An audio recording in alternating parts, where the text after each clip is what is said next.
美国英国高校看到现在目前正在进行脑骨校舍的重建工程，原本工地位置应该是地方，不过现在却变成有台南特色景点、有节庆、有丰富物产的画作来改装，为了让学生下课会当欣赏，来学校运动的社区民众嘛当停下脚步，以外互位置变成艺廊同款。我觉得对整个校园来讲是很有加分的作用，主要是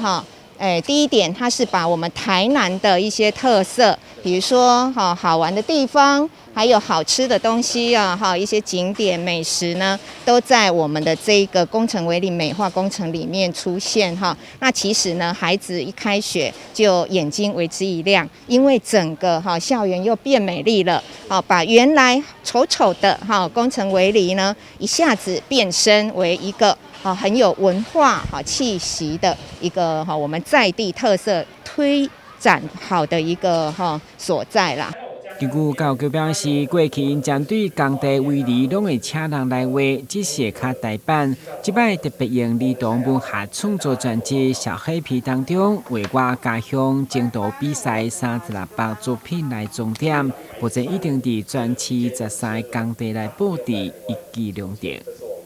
学生的好的画作，在我们小黑皮的封面，或者是我们画刊里面的好的封面的画作，一共有36幅，会提供给我们的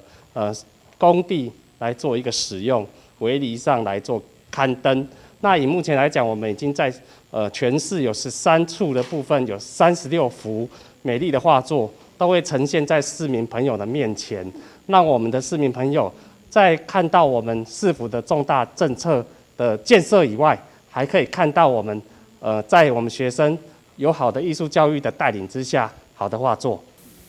教育局进一步表示，除了担市政府的建案，其他机构若需要用到学生的画作来布置工地，拢会当提出申请，希望成为一种真好的城市行销甲整体艺术。